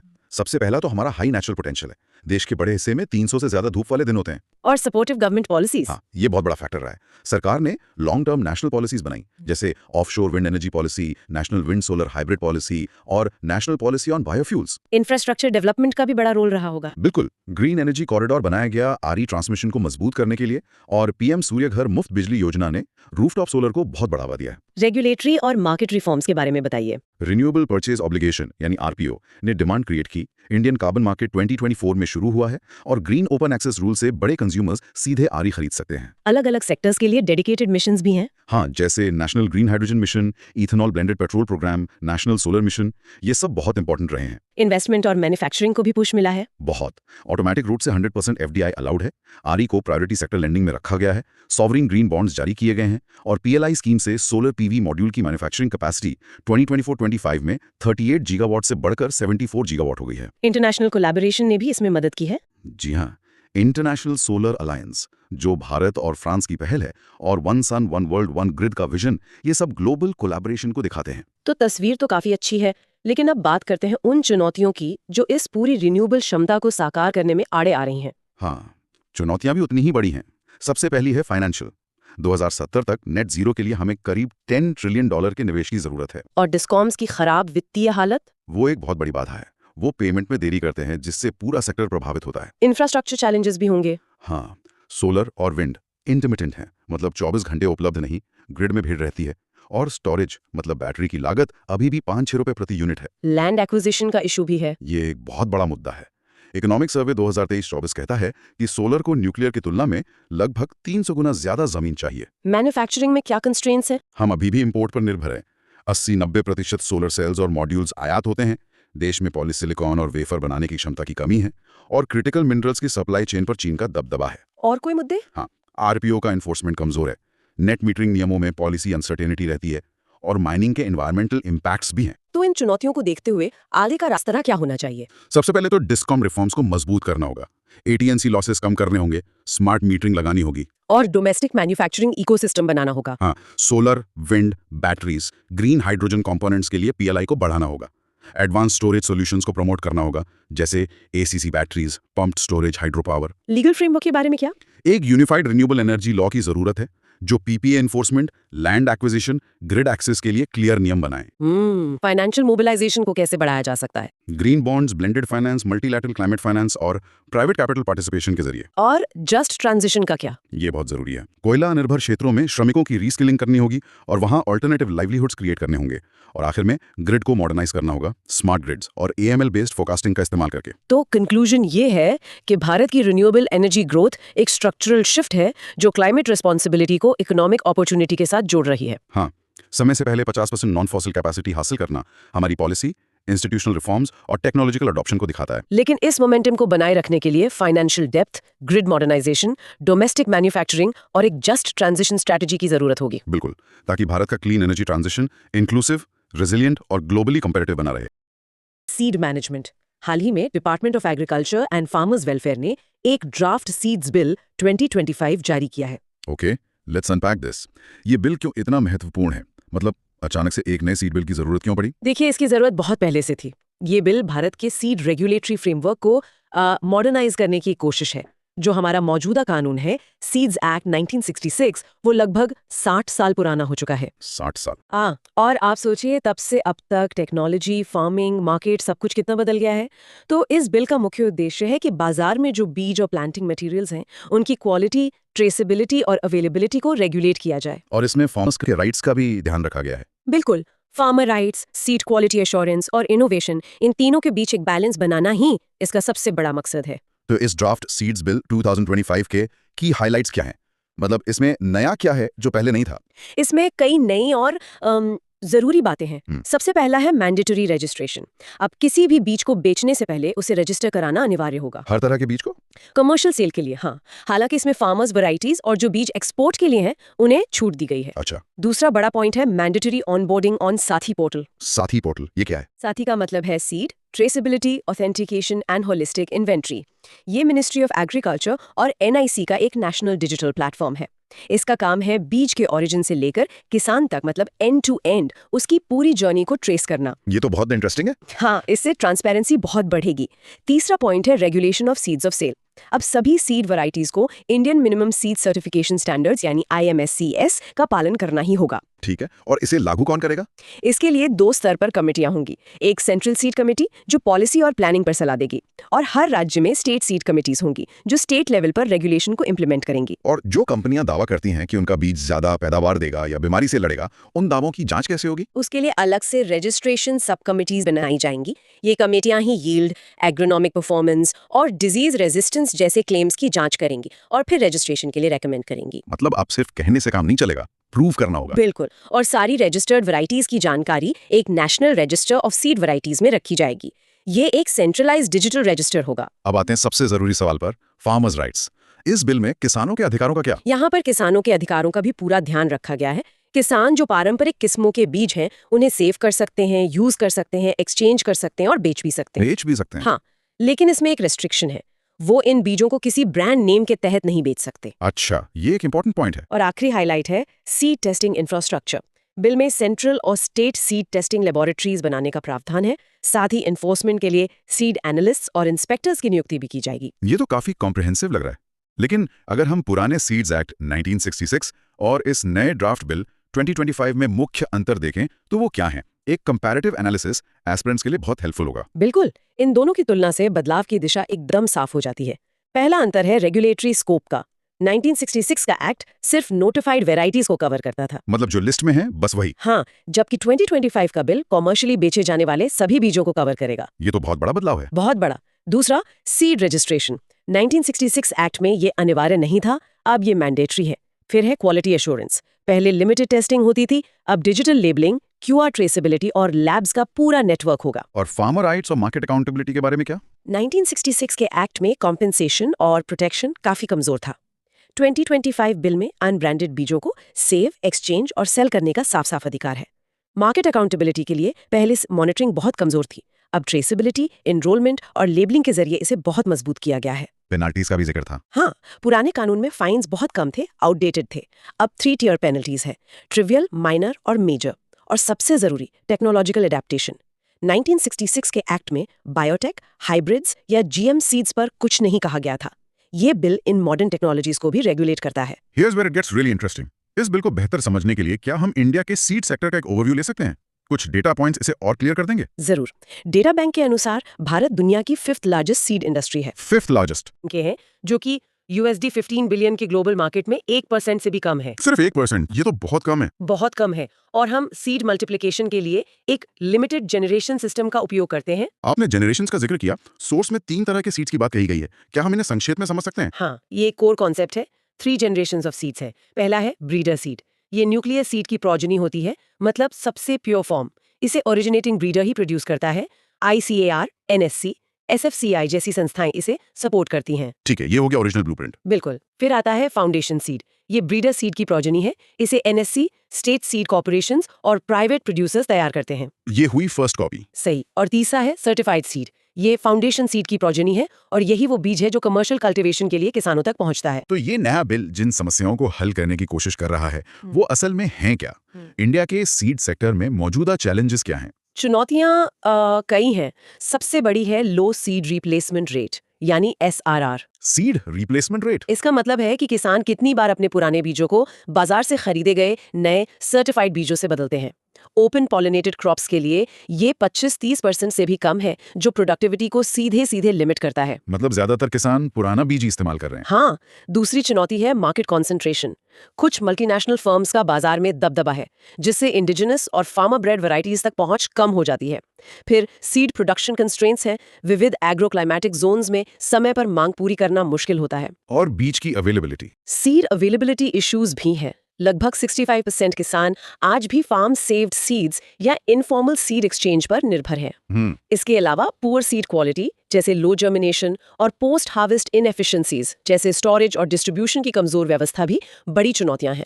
इन चुनौतियों से निपटने के लिए सरकार की मौजूदा पहल क्या है? मतलब पहले से क्या चल रहा है? कई महत्वपूर्ण इनिशिएटिव्स पहले से चल रहे हैं, जिन्हें मेंस के उत्तरों में मेंशन किया जा सकता है। जैसे submission on seeds and planting materials है, राइट। नेशनल सीड्स पॉलिसी 2002 है, protection of plant varieties and farmers rights act 2001 तो बहुत ही लैंडमार्क कानून है। राइट। इनके अलावा सीड विलेज प्रोग्राम, जिसे बीज ग्राम योजना भी कहते हैं, national seed reserve, national seeds project NSP3 और सीड मैनेजमेंट 2.0 सिस्टम जैसे कार्यक्रम भी हैं। तो so what does this all mean? Way forward क्या होना चाहिए? आगे का रास्ता कुछ की स्ट्रेटजीज पर आधारित है। पहला, हमें promote biotech and genome editing को बढ़ावा देना होगा। क्लाइमेट रेजिलिएंट और हाई यील्ड वैरायटीज के लिए ये जरूरी है, जैसे ICAR ने genome edited rice varieties develop की हैं। ठीक है। दूसरा, हमें कम्युनिटी सीड बैंक स्थापित करने होंगे। इससे इंडिजिनस और क्लाइमेट रेजिलिएंट बीजों को बचाया जा सकेगा और लोकल सीड सॉवरेंटी बढ़ेगी। और प्रोडक्शन के स्तर पर हमें डेवलप रीजनल सीड हब्स बनाने होंगे। एरिया स्पेसिफिक सीड प्रोडक्शन के लिए इससे लॉजिस्टिक्स कॉस्ट कम होगी। और जैसा हमने पहले बात की, increase seed replacement rate region specific varieties पर फोकस करके। क्वालिटी एश्योरेंस का क्या? उसके लिए हमें क्वालिटी एश्योरेंस को मजबूत करना होगा, सीड टेस्टिंग लैब्स को अपग्रेड करना, साथ ही के जरिए डिजिटल ट्रेसेबिलिटी लाना और स्टैंडर्ड्स को सख्ती से लागू करना। और आखिर में improve storage infrastructure. Post harvest losses को कम करने के लिए साइंटिफिक सीड स्टोरेज को बेहतर बनाना होगा। तो कंक्लूजन में हम ये कह सकते हैं कि ये ड्राफ्ट बिल भारतीय कृषि के लिए एक बड़ा और जरूरी कदम है। बिल्कुल। ड्राफ्ट सीड्स बिल 2025 एक ट्रांसपेरेंट, क्वालिटी ड्रिवन और फार्मर सेंट्रिक सीड इकोसिस्टम की दिशा में एक निर्णायक बदलाव का प्रतिनिधित्व करता है। रेगुलेटरी कवरेज को बढ़ाकर, ट्रेसेबिलिटी को मजबूत करके और किसानों के पारंपरिक अधिकारों की रक्षा करते हुए इनोवेशन को बढ़ावा देकर ये bill agricultural productivity, climate resilience और लॉन्ग टर्म फूड सिक्योरिटी को बढ़ावा देने की क्षमता रखता है। मतलब इसका प्रभावी कार्यान्वयन ही इसकी सफलता की कुंजी होगी। हाँ बिल्कुल, effective implementation and institutional capacity building यही की है। वल्चर्स यानी गिद्ध। Wild life institute of India WII ने एंडेंजर्ड वल्चर स्पीशीज का पहला pan India assessment and monitoring जारी किया है। ये एक बड़ी खबर है। व्हाट्स फैसिनेटिंग हियर इज ये रिपोर्ट गिद्धों की आबादी पर अब तक का सबसे कॉम्प्रिहेंसिव नेशनल बेसलाइन प्रदान करती है। मतलब अब हमारे पास एक स्टार्टिंग पॉइंट है। तो इस पैन इंडिया असेसमेंट के मेजर फाइंडिंग्स क्या हैं? सबसे पहले इस स्टडी का स्कोप क्या था? ये स्टडी 4 क्रिटिकली इंडेंजर्ड स्पीशीज पर केंद्रित थी। Indian vulture, white rumped vulture, slender billed vulture और रेड हेडेड वल्चर। इसमें 17 राज्यों में 216 साइट्स को कवर किया गया। और इसमें की ट्रेंड्स क्या देखने को मिले? क्या स्थिति में सुधार है? जो ट्रेंड्स सामने आए हैं वे चिंताजनक है। पहला है सिवियर कंट्रैक्शन ऑफ रेंज। मतलब उनके जो ऐतिहासिक घोंसले बनाने के स्थल थे, उनमें से लगभग 70% पर अब ब्रीडिंग एक्टिविटी नहीं दिखती है। 70%? ये तो बहुत बड़ा आंकड़ा है। हाँ, बहुत बड़ा। दूसरा ट्रेंड है डिपेंडेंस ऑन प्रोटेक्टेड एरियाज। जो डॉक्यूमेंटेड घोंसले मिले, उनमें से 54% PAs के भीतर थे। मतलब आधे से ज्यादा अब सिर्फ नेशनल पार्क्स या सैंक्चुरीज में ही सुरक्षित है। बिल्कुल, ये उनकी महत्वपूर्ण भूमिका को दिखाता है। और तीसरा, फ्रैगमेंटेड पॉपुलेशंस। आबादी छोटे और अलग थलग क्लस्टर्स में बढ़ गई है, जिससे विलुप्त होने का खतरा और बढ़ जाता है। स्पीशीज स्पेसिफिक ऑब्जर्वेशंस क्या कहती हैं? क्या सभी प्रजातियों की हालत एक जैसी है? नहीं, हर प्रजाति के लिए खास बातें सामने आई हैं। जैसे इंडियन वल्चर गिब्स इंडिकस अब मुख्य रूप से मध्य प्रदेश और राजस्थान में केंद्रित है। इनकी सबसे बड़ी कॉलोनी मुकुंदरा हिल्स में है। अच्छा। White rumped vulture Gyps bengalensis की प्रमुख breeding concentration Kangra valley Himachal Pradesh में है। इनकी रिकवरी दूसरों की तुलना में थोड़ी बेहतर है, पर ये अभी भी वल्नरेबल है। लेकिन स्लेंडर बिल्ड वल्चर गिब्स टेन्यूरोस्ट्रस की ब्रीडिंग तो काफी हद तक अपर असम तक ही सीमित है। बहुत ही संकीर्ण ज्योग्राफिक रेंज है। और red headed vulture? Red headed vulture Sarcogyps calvus की आबादी तो बेहद कम और फ्रैगमेंटेड है। ये मुख्य रूप से मध्य प्रदेश में पाए जाते हैं और इन्हें घने अनडिस्टर्ब जंगलों की जरूरत होती है। इसलिए ये हैबिटेट लॉस के प्रति अत्यधिक संवेदनशील हैं। अगर हम भारत में गिद्धों के बारे में बात करें तो उनका इकोलॉजिकल सिग्निफिकेंस क्या है? वे इतने महत्वपूर्ण क्यों हैं? गिद्ध बड़े कैरियन ईटिंग बर्ड्स हैं, मतलब मृत जानवरों को खाते हैं। भारत में इनकी 9 प्रजातियां दर्ज की गई हैं। उनका इकोलॉजिकल सिग्निफिकेंस बहुत बड़ा है। जैसे? वे शवों का तेजी से निपटान करते हैं, जिससे बीमारियों का प्रसार रुकता है। वे फेरल डॉग्स और चूहों की आबादी को भी नियंत्रित करते हैं। तो एक तरह से ये पब्लिक हेल्थ और सैनिटेशन में भी योगदान देते हैं। बिल्कुल। और कानूनी तौर पर वे वाइल्ड लाइफ प्रोटेक्शन एक्ट 1972 के शेड्यूल 1 के तहत प्रोटेक्टेड हैं। तो अगर वे इतने महत्वपूर्ण हैं, तो उनके अस्तित्व के लिए मुख्य थ्रेट्स क्या हैं? खतरे कई हैं, लेकिन सबसे बड़ा कारण है वेटरनरी ड्रग पॉइजनिंग। दवाओं से जहर? हाँ, सबसे प्रसिद्ध कारण है डाइक्लोफेनाक, जो एक NSAID है। जब गिद्ध इस दवा से उपचारित पशुओं के शवों को खाते हैं तो उनमें किडनी फेलियर हो जाता है। और दूसरे खतरे? हैबिटेट लॉस एंड डिस्टर्बेंस, जो क्वारीइंग, इंफ्रास्ट्रक्चर प्रोजेक्ट्स और फॉरेस्ट डिग्रेडेशन के कारण हो रहा है। फूड स्कार्सिटी भी एक मुद्दा है, क्योंकि शवों को फेंकने की पारंपरिक प्रथाओं में गिरावट आई है। इसके अलावा इलेक्ट्रोक्यूशन और विंड टर्बाइन्स भी एक खतरा हैं। और जैसा हमने पहले कहा, स्मॉल एंड आइसोलेटेड पॉपुलेशंस से लो जेनेटिक डाइवर्सिटी होती है और विलुप्त होने का खतरा बढ़ जाता है। इन खतरों से निपटने के लिए भारत में क्या कंजर्वेशन इनिशिएटिव्स लिए गए हैं? भारत ने कई महत्वपूर्ण कदम उठाए हैं। सबसे बड़ा कदम था ban on harmful NSAIDs। Diclofenac, ketoprofen और एसिक्लोफेनाक के वेटरनरी उपयोग पर प्रतिबंध लगा दिया गया है। ये तो बहुत जरूरी था। हाँ, फिर एक action plan for vulture conservation 2020-2025 भी है। इसमें population monitoring, vulture safe zones VSZs की स्थापना और वल्चर सेफ दवा मेलॉक्सीकैम को बढ़ावा देना शामिल है। और कैप्टिव ब्रीडिंग के बारे में भी सुना है। बिल्कुल। Vulture conservation breeding centres VCBCs के माध्यम से कैप्टिव ब्रीडिंग प्रोग्राम्स चलाए जा रहे हैं और अवेयरनेस और कम्युनिटी पार्टिसिपेशन पर भी जोर दिया जा रहा है। तो इस नई WI असेसमेंट की विशेष सिग्निफिकेंस क्या है? ये मूल्यांकन इसलिए महत्वपूर्ण है क्योंकि ये लॉन्ग टर्म मॉनिटरिंग के लिए पहला नेशनल बेसलाइन डेटा प्रदान करता है। एक बेंचमार्क सेट करता है। बिल्कुल। यह कंजर्वेशन के लिए प्रायोरिटी लैंडस्केप्स की पहचान करने में मदद करता है और गिद्धों की रिकवरी के लिए एविडेंस बेस्ड पॉलिसी मेकिंग को मजबूत करता है। इस वल्चर सेक्शन को समाप्त करते हुए अंतिम निष्कर्ष क्या है? निष्कर्ष ये है कि गिद्धों की रिकवरी अभी भी नाजुक और असमान है। वे प्रोटेक्टेड एरियाज पर बहुत अधिक निर्भर हैं और उनके ब्रीडिंग रेंजेस सिकुड़ रहे हैं। हालांकि जहरीली वेटरनरी दवाओं पर प्रतिबंध ने उनके पूर्ण विनाश को तो रोका है, लेकिन habitat protection, landscape level conservation और वल्चर सेफ जोन्स का विस्तार भारत की शेष गिद्धाबादी को सुरक्षित करने और उनकी इररिप्लेसेबल इकोलॉजिकल भूमिका को संरक्षित करने के लिए बहुत जरूरी है। 5.6.1 इंडिया बोत्सवाना चीता ट्रांसलोकेशन पैक्ट। तो ये हाल ही में खबरों में क्यों था? ये चर्चा में इसलिए है क्योंकि इंडिया और बोत्सवाना ने एक पैक्ट साइन किया है जिसके तहत 8 और चीतास को भारत ट्रांसलोकेट किया जाएगा। अच्छा, तो ये प्रोजेक्ट चीता का ही हिस्सा है? जी हाँ, ये प्रोजेक्ट चीता का लेटेस्ट डेवलपमेंट है जो भारत के कंजर्वेशन एफर्ट्स में एक बहुत बड़ा कदम है। राइट, प्रोजेक्ट चीता। ये प्रोजेक्ट काफी समय से न्यूज में है, तो क्या आप हमें इसका एक बड़ा पिक्चर दे सकती हैं? मतलब क्या इसका ऑब्जेक्टिव सिर्फ चीतास को भारत वापस लाना है या इसके पीछे कोई बड़ा इकोलॉजिकल गोल भी है? ये बहुत अच्छा सवाल है। देखिए, सरफेस लेवल ऑब्जेक्टिव तो चीता रीइंट्रोडक्शन ही है, जिन्हें 1952 में भारत से एक्सटिंक्ट डिक्लेयर कर दिया गया था। लेकिन इसका जो डीपर ऑब्जेक्टिव है वो है ग्रासलैंड इकोसिस्टम्स का रेस्टोरेशन। चीता ग्रासलैंड्स के लिए एक फ्लैगशिप स्पीशीज है। अच्छा, तो उन्हें बचाकर हम एक तरह से पूरे ग्रासलैंड हैबिटेट को, उसके प्रे बेस को और ओवरऑल बायोडाइवर्सिटी को रिवाइव करने की कोशिश कर रहे हैं। और ये बोत्सवाना वाला जो पैक्ट है, ये क्या पहली बार हो रहा है? नहीं, ये तीसरा मेजर ट्रांसलोकेशन है। पहला बैच 2022 में नामीबिया से आया था, 8 चीतास का, कूनो नेशनल पार्क में। हाँ, मध्य प्रदेश में। बिल्कुल। और दूसरा बैच 2023 में साउथ अफ्रीका से आया था, 12 चीतास का। But what is massive project को ग्राउंड पर इंप्लीमेंट कौन कर रहा है? इसकी इम्प्लीमेंटिंग एजेंसी है नेशनल टाइगर कंजर्वेशन अथॉरिटी यानी NTCA। NTCA। जी, ये एक स्टैट्यूएटरी बॉडी है जो वाइल्ड लाइफ प्रोटेक्शन एक्ट 1972 के तहत बनी है। और प्रोजेक्ट की प्रोग्रेस को मॉनिटर करने के लिए कोई स्पेशल बॉडी है? हाँ, 2023 में एक चीता प्रोजेक्ट स्टीयरिंग कमेटी बनाई गई थी। इसका काम है मॉनिटरिंग, इवैल्यूएशन और एडेप्टिव मैनेजमेंट करना। एडेप्टिव मैनेजमेंट मतलब ऑन ग्राउंड रियलिटीज के हिसाब से स्ट्रैटेजी को एडजस्ट करना। और इंटरेस्टिंग बात यह है कि ये कमेटी प्रोजेक्ट टाइगर के अंडर काम करती है। राइट, जिसका नाम अब प्रोजेक्ट टाइगर एंड एलिफेंट हो गया है। बिल्कुल। चलिए, चीता के बारे में कुछ की फैक्ट्स रिवाइज कर लेते हैं। ये सबसे तेज लैंड मैमल है, ये तो हम सब जानते हैं, पर कोई ऐसा फैक्ट जो एग्जाम पर्सपेक्टिव से इंपॉर्टेंट हो? एक ही डिफरेंस ये है कि चीतास दहाड़ नहीं सकते, मतलब रोर नहीं कर सकते लायंस या टाइगर्स की तरह। अच्छा, वो पर और चर्प करते हैं। और भारत में ये एकमात्र लार्ज कार्निवोर है जो मॉडर्न हिस्ट्री में एक्सटिंक्ट हुआ है। और इसकी अलग अलग स्पीशीज के बारे में? ग्लोबली 2 मेन सब स्पीशीज हैं, अफ्रीकन चीता जिसका IUCN स्टेटस वल्नरेबल है और एशियाटिक चीता जो क्रिटिकली एंडेंजर्ड है और अब सिर्फ ईरान के कुछ हिस्सों में पाया जाता है। तो संक्षेप में इस प्रोजेक्ट की ओवरऑल सिग्निफिकेंस क्या है? 4 पॉइंट्स में समराइज कर सकते हैं। पहला, ग्रासलैंड रेस्टोरेशन। दूसरा, प्रे बेस्ड रिवाइवल। तीसरा, इको टूरिज्म पोटेंशियल भी होगा। बिल्कुल, जो लोकल कम्युनिटीज को बेनिफिट करता है। और चौथा, ये ग्लोबल कंजर्वेशन लीडरशिप में भारत की पोजीशन को मजबूत करता है। तो ये तो हुई प्रोजेक्ट चीता की बात। अब दूसरे बिग कैट यानी टाइगर पर आते हैं। यहाँ सुप्रीम कोर्ट को कुछ बहुत स्ट्रिक्ट डायरेक्शंस इशू करने पड़े हैं। इसका कॉन्टेक्स्ट क्या था? डोज टूट रहे हैं तो टाइगर्स और ह्यूमंस के बीच नेगेटिव इंटरैक्शंस भी बढ़ रहे हैं। Here's where it gets really interesting. तो कोर्ट के की डायरेक्शंस क्या हैं? मैंने सुना है टूरिज्म पर काफी सख्त नियम बनाए गए हैं। एब्सोल्युटली। सबसे बड़ा डायरेक्शन टाइगर सफारीज पर है। कोर्ट ने क्लियर कर दिया है कि सफारीज सिर्फ बफर जोन्स में हो सकती हैं। सिर्फ बफर जोन्स में? जी, वो भी नॉन फॉरेस्ट या डिग्रेडेड फॉरेस्ट लैंड पर ही।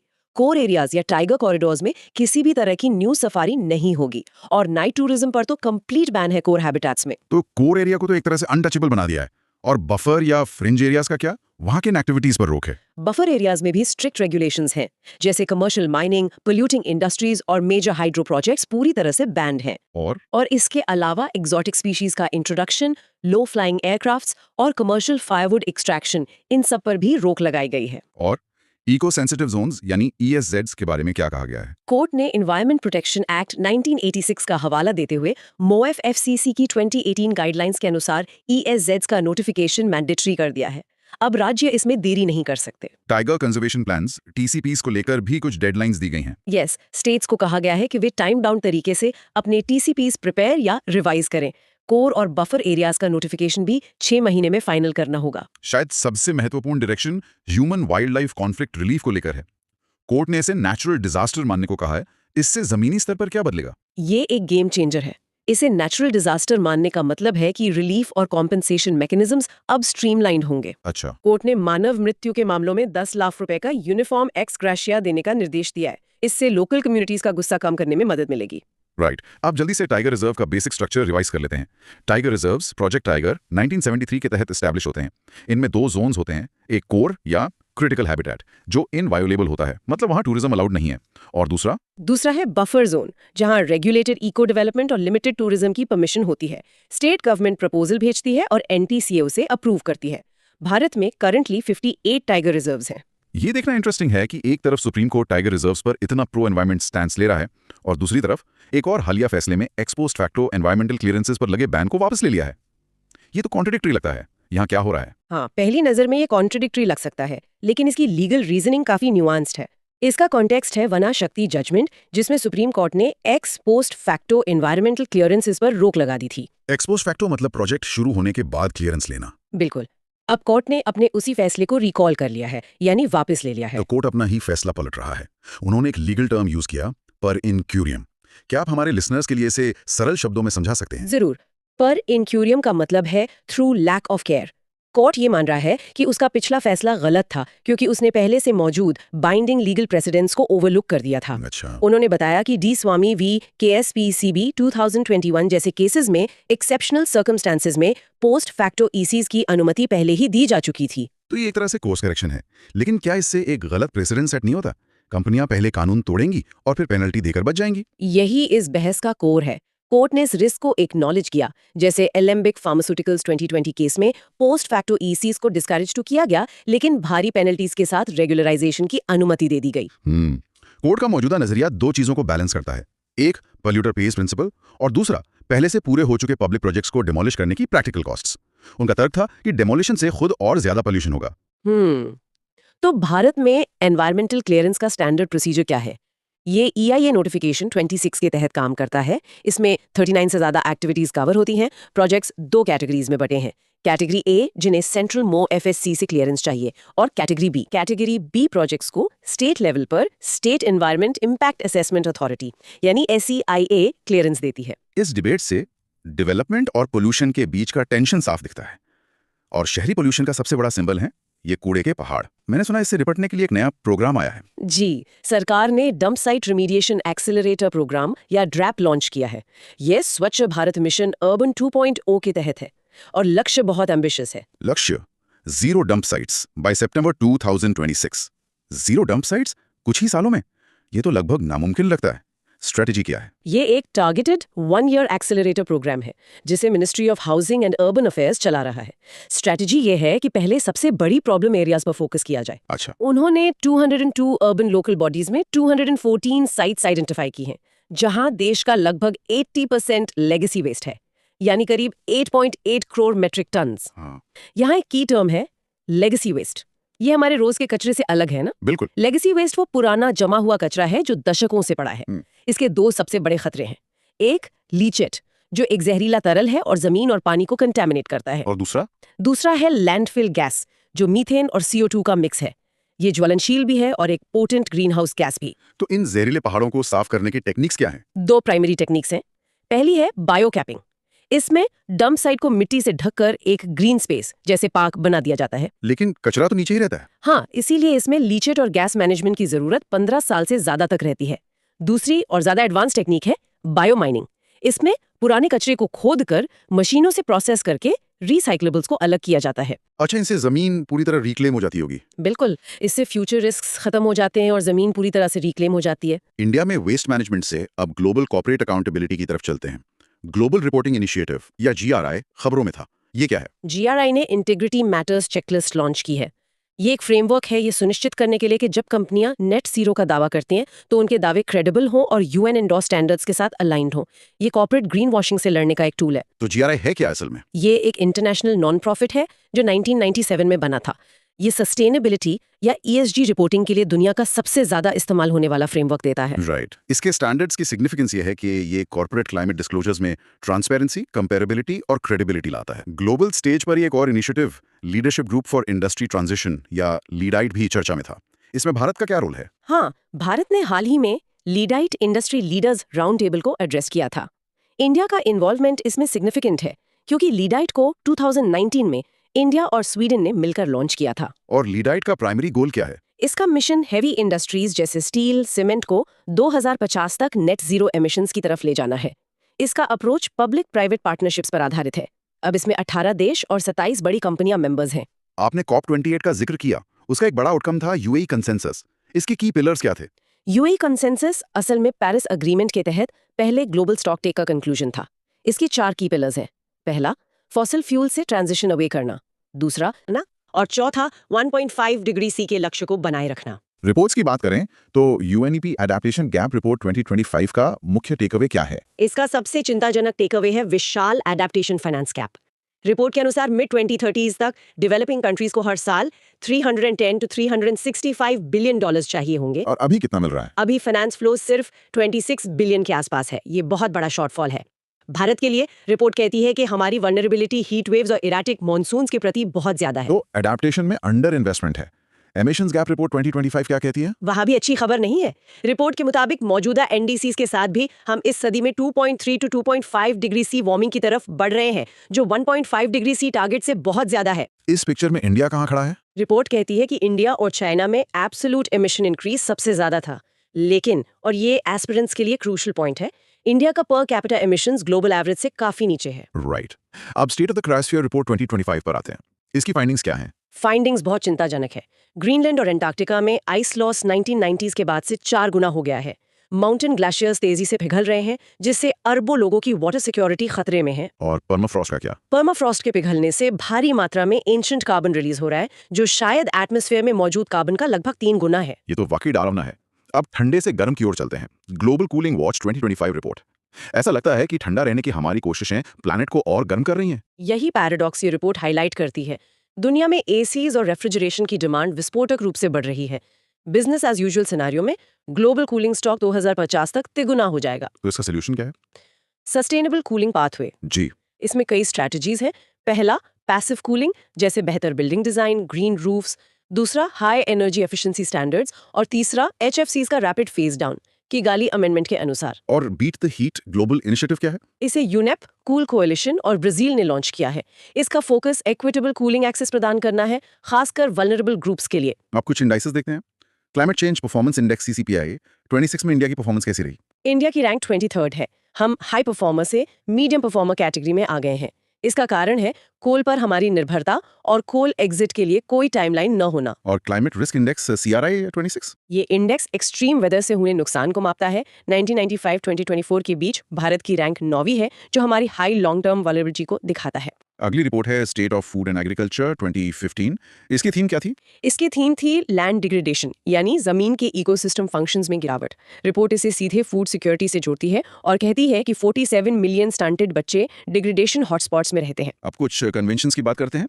मॉन्ट्रियल प्रोटोकॉल क्यों खबरों में था? क्योंकि हालिया मीटिंग ऑफ द पार्टीज में देशों द्वारा रिपोर्ट किए गए HFC एमिशंस और एटमॉस्फेयर में मापे गए लेवल्स में बड़ा अंतर पाया गया। और किगाली अमेंडमेंट इसी से जुड़ा है ना? बिल्कुल। किगाली अमेंडमेंट HFCs को फेस डाउन करने के लिए है। HFCs ओजोन को नुकसान नहीं पहुंचाते, लेकिन बहुत पोटेंट ग्रीन हाउस गैसेस हैं। Next, मिनामाता convention on mercury. यहाँ क्या डेवलपमेंट हुआ? पार्टीज 2034 तक डेंटल अमालगम के यूज को खत्म करने और mercury based skin lightening products पर रोक लगाने पर सहमत हुई हैं। मर्क्यूरी एक पोटेंट न्यूरोटॉक्सिन है जो फूड चेन में जमा हो जाता है। अब कुछ स्पेसिफिक जियोग्राफिकल लोकेशंस की बात करते हैं। लेक टुर्काना में क्या हो रहा है? वहां गिरते वाटर लेवल्स को बढ़ी हुई साइस्मिक एक्टिविटी यानी भूकंपों से लिंक किया गया है। ये कैसे? हाइपोथेसिस ये है कि पानी का वजन कम होने से क्रिस्टल प्रेशर घटता है, जिससे फॉल्स एक्टिवेट हो जाते हैं। लेक टुर्काना दुनिया की सबसे बड़ी परमानेंट डेजर्ट लेक है। फाइनली कुछ वोल्केनिक इरप्शंस जो खबरों में थे। दो मुख्य थे। पहला, माउंट सेमीरू इंडोनेशिया में, जो जावा का सबसे ऊंचा वोल्केनो है। ये Pacific ring of fire region में है। और दूसरा था हेली गुब्बी इथियोपिया में। यहाँ से निकला मैसिव ऐश क्लाउड साउथ एशिया तक फैल गया, जिससे इंडिया में भी फ्लाइट्स डाइवर्ट करनी पड़ी। ये था आज का audio book discussion from vision IAS monthly magazine. अगर आपको ये फॉर्मेट हेल्पफुल लगा तो इसे लाइक और शेयर जरूर करें ताकि और एस्पिरेंट्स भी बेनिफिट ले सकें, because God help those who help others. और सब्सक्राइब करें हमारे चैनल को, जहां आपको कई अन्य स्टैंडर्ड बुक्स की ऑडियो समरी एंड नोट्स मिलेंगी। हमारी कोशिश है कि आप कहीं भी कभी भी सुनकर अपनी तैयारी जारी रख सकें। मिलते हैं अगले एपिसोड में एक और इम्पोर्टेंट टॉपिक के साथ। धन्यवाद और जय हिंद।